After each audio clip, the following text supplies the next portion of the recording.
Everybody is going? I'm back! I'm alive! It's been hectic 8 days, ladies and gentlemen. It's been hectic 8 days.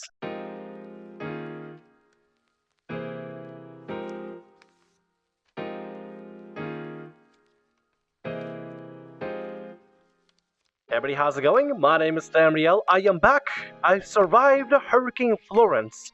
Hurricane is gone. It's now actually considered right now a tropical depression. So it's not even a tropical storm. It's more turning into a lesser of a tropical storm. Eventually going to be just a regular thunderstorm, and then going to be possibly, I don't know what comes after that, just a regular storm, and then eventually going to be just literally nothing. At least in my area of North Carolina, down by the shore, at least it's fine. We were caught practically in the eye of it. We're hit catastrophically, as weather.com like to put it. Hurricane Florence smashes into North Carolina, smashes through, causing catastrophic havoc. The reason I'm saying it like that is because weather.com seems to over-embellish things sometimes, and even in this hurricane, you saw weather.com personnel out in the field over-embellishing some of the things. Yeah, it was really windy. Yes, it was really rainy. Yes, there was flooding. Yes, there was damage. But they made it seem on weather.com a lot more destructive than it actually was. Don't get me wrong, Hurricane Florence was very, very damaging. A lot of houses were flooded. A lot of families were separated, and a lot of families were trapped. But weather.com seems to be over-embellishing a lot of things that are going on. So everything originally started regarding my survival of Hurricane Florence. I gathered together with family. The only 3 family members that I have here in the States is my mother and my twin. And that's all I have here. The original plan was to go far into the west as much as possible in order to escape the hurricane, the flooding, everything. Whatever happens in the east, we're heading over to the west. Unfortunately, when we got as far as the west, we couldn't actually stay anywhere in particular, and there was a major issue with the hotels. So unfortunately, a lot of money was lost for no reason, and we couldn't even stay anywhere. But by that time, I heard in the news that Hurricane Florence lowered down from a Category 3 to Category 2. And I'm thinking to myself, wait a minute, if it's just Category 2, it would be a lot safer for us to be on the coast, or closer to the coast, on a hilly area of the coast, than be inland where it's flat, where a lot of the flooding happens. So I kind of talked to my family, and we decided it would be a lot safer for us to just go back home. Just go back home near the coast and just weather the storm. What ends up happening with the North Carolina state is that, for the most part, from the center of North Carolina all the way to the coast, it's primarily flat. And then when you get closer to the coast, it gets hilly, it gets over the top. So all the water is going to run off this way and this way. Over here, where we're going to be staying at, most of the other people who are staying here weathering the storm, they're going to be just fine when it comes to flooding. The areas north of North Carolina, like Newbern and stuff, that experience some intense floods because of the rivers and stuff. So I'm honestly hoping that they're all safe, and if you're in Newbern right now and you're suffering the catastrophic effects of the storm, I'm hoping you're safe and you're with your family and you get to recover very soon from it. I'm really hoping that you can survive through it. I assume that maybe power is gonna go out. Maybe we're not gonna have water. We did all the proper prep work as we usually would do, since we experience hurricanes here pretty much every year. Hurricane hit landfall. I just woke up whenever that happened. It hit landfall during the night, maybe like 6 or 7 days ago. From the current day of recording, which will be posted later today. And then we woke up to being pretty much in the eye of it. It was going through, it was really windy, it was rainy, but decided just best not to go anywhere and just to weather the storm, just bunker down and just wait for it. And everything seemed fine and okay, but then on Thursday, power went out at our place. And we're thinking, oh no, how permanent is this going to be? At first we were being pretty optimistic, thinking it's probably going to be maybe a couple of hours. Then a couple of hours went by. Maybe it'll be until evening. Evening came by. Maybe they'll get up tomorrow. And I know Duke Energy, the electricity providers and power providers for the entire Carolinas, they stated how they're getting ready to haul out and go to the States and get it fixed up as proper. So I was pretty optimistic. I was thinking that Duke Energy was going to cover us and everything was going to be okay and they're going to be able to make quick repairs. It seems like the officials and the organizations like FEMA and Duke Energy and every other organization that's responsible for helping with recovery was pretty well organized to this hurricane compared to last year's hurricane. I think it was called Hurricane Matthews. I think that's what we're I think that's what hit us before, but I'm not 100% certain. The last year's hurricane that hit us before in North Carolina. On that night, it was really hot to sleep in. The AC was completely down. The electricity for the entire neighborhood and for the entire area of my place was completely down. So unfortunately, we had to weather out the storm on day one. No power. Got through it pretty optimistically. No big deal. We were hoping that maybe it's going to get up tomorrow morning. Wake up Friday morning, and it's still pretty okay. We're still kind of, toughing through it, weathering through it as best we can, trying to make sure that all the products and all the food that's in the fridge that has no electricity, by the way, is properly taken care of so we can make it last as long as possible without the food spoiling or being ruined. Unfortunately, we kind of had a little bit too much food in the fridge, which plays up to an important part of the story later. All Friday, we're watching the Doppler radar, watching the news as best we can. We're charging the phones in the vehicles because that's the only source of power we have. Gas is, we're already filled up, we're already prepared for it, but still gas is going to be running. At that point, the rain all goes down and the local McDonald's or a couple of fast food restaurants open up a little bit so people can get some nice warm food. So we're thinking, okay, let's get into it and try to get something there. My twin and I head out there, try to see if we can get something to bring home, and there is a line of a bunch of cars. Everybody, the whole town, everybody who stayed is coming in to try to get into a line. It was like a 30 to an hour wait line. But at the end of it all, I personally feel like it was worth it because getting some nice warm food was very comforting. And it was trying to, getting to lift the spirits up. And then Friday night, the nightfall hits in. The weather is becoming hot. It's like 85 to 87 degrees outside. And the outside makes it hot inside. We got some playing cards with the family, just around the living room, trying to relearn how to play a classic old Russian card game called Durakey. Or I guess the translation would be Fool. And there's like different rules to it. It's really fun. We kind of just relearning our Russian roots pretty much. It's still pretty bad, but at least we have cold water throughout this whole thing. So at least we're able to take cold, freezing ass showers to deal with the heat of the house and deal with the heat of the outside. However, sleeping is a nightmare. I'm not even kidding you. Every single time I went to sleep, I've never experienced this before. Every single time I went to sleep, I would hear weird voices. I would see things that weren't there. I had straight up hallucinations because of the heat. The moments where I have to wake up in the middle of the night, not knowing what time it is, because my phone keeps dying. My phone is pretty old. It's like a Galaxy S3, Samsung Galaxy S3, and that thing just loses charge like crazy. Because I didn't bother upgrading the phone because I was thinking, like, what's the point? No big deal, We already have 2 working phones, so it's whatever. But I wake up in the middle of the night. I don't know what time it is. There's no clock for me to look at. So I'm just trying to guess at how many hours I slept or what time it is and try to fall back asleep, have another weird dream, wake up again. And every single time I have these weird hallucinations, I would turn on the flashlight to shine in light. We have plenty of flashlights, so lights were not a problem for us whatsoever.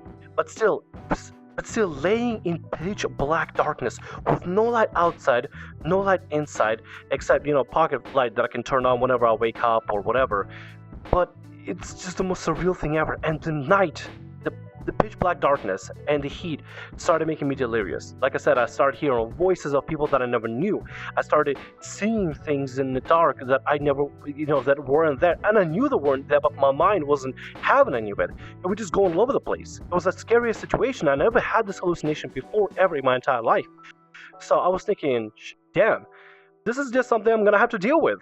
Well, that sucks. On Saturday, we finally get some sort of announcement that there is some sort of restoration of electricity happening and stores are opened up. And we're thinking, as exhausted as we are, but by Saturday, it's already our 3rd day. We're already pretty much exhausted from the night, from trying to hang in there. We are just trudging through it as best as we can.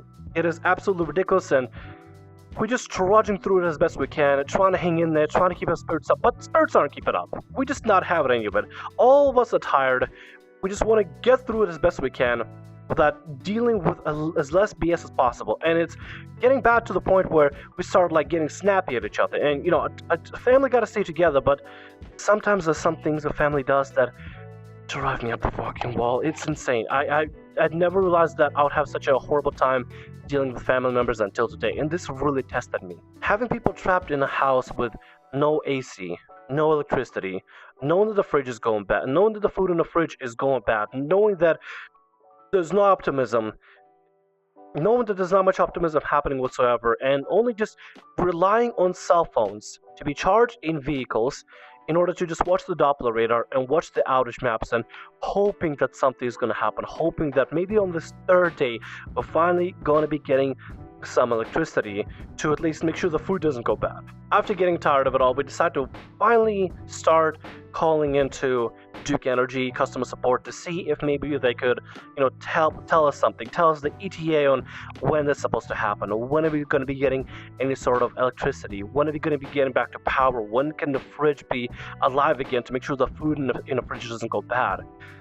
And guess what? Turns out Duke Energy, the power provider for the entire Carolinas, doesn't have customer support working on Friday and Saturday, even during a hurricane. You know how pissed I was? Mike, I don't have a gesture to express how upset I was, how angry I was, but I thought it was the most ridiculous thing ever. This is unacceptable. This service is unacceptable, especially during a hurricane, especially during emergency situations like this, when people have to report down power lines, when people have to report outages, when people have to report damages done to homes on electrical basis, or any sort of electrical damage that happens. When you have to report the most dangerous things happening, when our power lines go down and water gets charged and electrocuting people, and people actually getting killed because of getting electrocuted by down power lines and puddles and stepping out onto a driveway, it's actually insane. Well, why the hell they didn't have customer support ready and available for Saturday and Sunday, only Monday through Friday? That is ridiculous. I thought it was completely unacceptable. And my family got frustrated, I got frustrated, we started getting snappy at each other, and it honestly didn't make things better. Honestly, I was feeling very unoptimistic about it. I was really angry and upset at the poor leadership of Duke Energy. I thought it was absolutely unacceptable to the customer base to do something like that and to keep them out of the loop and literally keep them in the dark. I had no idea when we were going to be getting power back because they wouldn't say. The customer support didn't work. They didn't post anything online. If you look at the outage maps, hopefully I have some screenshots of it, it simply just gave a red area or yellow area or green area or blue area for the area that you're in North Carolina. And every single time, all of them said estimated time assessing damage. None of them actually said what's going on. I appreciate the amount of work you do. I understand you're doing a really hard job. I understand you're out there, but keeping people in the dark is absolutely unacceptable. I do not support the fact that you kept people in the dark and kept me in the dark, my family in the dark, on when we'd be getting power. That is absolutely unacceptable. But then on Saturday, we also had the stores open up again and they were restocked and people could get food. So that was good. At least the food wasted and the food that's gone in the fridge will be replaced by new food from a store. So Saturday getting really testy at some point. We even tried to go to a local hotel that hopefully we think is open, but it's not open. No response happening from the telephone. We think maybe the power line is down. We head over there, no power anywhere. However, every other area around us is lit up. Neighborhoods around us are being lit up. They're finally getting lights back. The shopping areas with stores that are unmanned, that just were left and abandoned due to the hurricane, are lit up. They're shining bright and everything. Traffic lights, some of them work, some of them don't, but there are more traffic lights that are actually functional compared to not. And that makes the things a little bit safer, but still, it makes me feel like, why is every other area getting power except us? Why are we being ignored? And the worst happens when on Sunday, I learned that the local high school that I used to go to, that's pretty close to us, is lit up. They're getting light, full light. The entire campus, the entire building, and other buildings around it are lit up. Everything around us is lit up except our place, and that felt so bitter that we couldn't even call the customer support and ask them, when are we going to be getting worked on? When can we have an ETA? Can we have at least any information about when are we going to be getting power? And none. Nothing came in. It was ridiculous. So Sunday pretty much passes uneventful, hot, humiliating, until I see a service truck that's on the side, contracted by Duke Energy on the side of the truck. So I'm thinking, wait a minute, that could be an employee or somebody that's working for Duke Energy that's in our neighborhood. And I'm already getting pissed off at that point because there was no response so far. And I'm coming in to just try to talk to the guy and trying to get something out of him. But I'm already amped up. I'm already tired and just fed up from dealing with this whole mess. So I'm getting a little bit, angry. I'm getting a little more aggressive. A guy in the neighborhood stops me. Apparently he's buddies with the guy that's working, that's commissioned He tries to calm me down, tells me that look, this guy is, he works in our neighborhood. He's contracted by Duke Energy. He's our in guy. He's gonna try to get our power back, by trying to give us like a back end, connect us to a different power grid so that we can get function back. His buddy comes back in after a while, and right as the contracted guy leaves the neighborhood, his buddy says that they're gonna be getting power up by tonight. And I'm thinking, wait, really? Good. Let's get us power back. Get us power back. I'm getting excited. I'm getting a little more hopeful. I'm trying to anticipate on when we're going to be getting power back. So the entire family just tries to stay up as best as we can, trying to be hopeful, playing cards, whatever, trying to be optimistic about it. We stay up until like 1 in the morning. Still nothing happens. Everybody's getting tired, worn out. It's way too hot. So we're thinking, okay, let's just sleep on it for now. We'll hopefully wake up to it tomorrow morning and everything will be fine. So we go to bed. More hallucinations later. I wake up at 5 in the morning. I go outside. I check all the outlets, all the power stuff that we have in the house. Nothing works. Nothing functions. And it's getting to the point where I'm getting so bitter. I'm getting so bitter of constantly not getting anything on Monday. This is Monday, by the way. Waking up on Monday, I'm getting so bitter. But I finally realized, wait a minute. It's Monday. I could possibly call in customer service for Duke Energy and try to hopefully get an ETA at them. Finally, 7 a.m. rolls around. I finally go ahead and try to call them. It takes me about about 30 minutes to an hour before I can even get a proper conversation with them. I let Mama Tham, I was busy driving, so I let Mama Tham kind of explain the situation to the assistant there, representative from Duke Energy. She completely rude, completely dismissive, doesn't care. She's like, trying to explain, look, we just want to know when our area is going to be worked on. She says, I don't have that information. I can't tell you that. Go on our website. Done. And that's it. That's all she says. I try again. I charge my phone just a little bit. I try to charge my phone every morning, send out an update tweet on generally what's going on, check the radar, check whatever updates that I can, just anything before my phone dies. My phone holds at no charge. At some point today on Monday, as of me recording today, around 9:30, I call into Duke Energy again, completely exhausted, completely tired, no will to fight.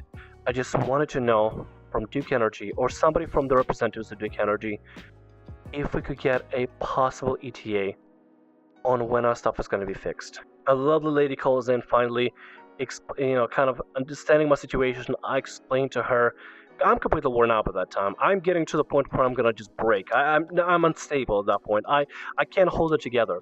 So I beg her. I literally beg her to just give me something. Just give me a sign. Let me at least know something.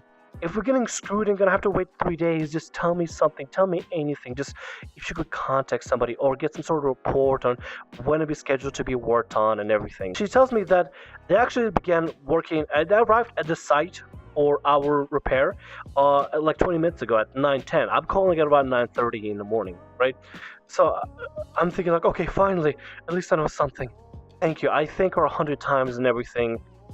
And yeah, just she wishes us luck. She says that hopefully the repairs, according to the patterns that are done before on other neighborhood repairs, hopefully we'll get something known by today. Right? Hopefully we'll get some sort of information by today.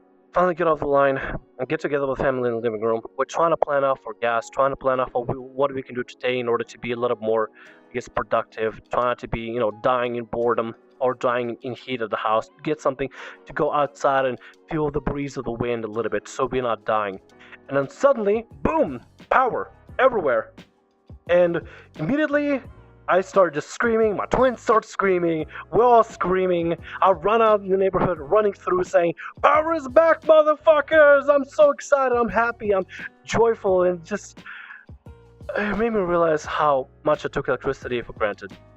Glad that we had water throughout this. Glad that we had water. So we can get, some water and, wash our face or whatever, or take a cold shower to deal with the heat. But power finally comes back today on Monday at around maybe 10, probably around 10. It came back immediately, literally 30 minutes after I called the lady. Power gets back on. It's full blowing. AC is finally going on. The fridge is working again. Lights are on.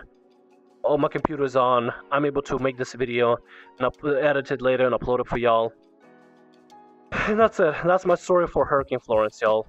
How long did it take? Jesus, it's a ridiculous amount of time. I'll have to try to edit this to make it a little bit, shorter. But what I'm gonna do is after this, I'm gonna go and maybe see if I can get an upgrade from Verizon. Maybe I can, argue with them or something and say like, it's been years since I had an upgrade. Come on, go ahead now. Let's get this going. But I don't know. I'm just thankful that it's all done with. For anybody else that's affected right now with Hurricane Florence and all the damages and flooding, hang in there.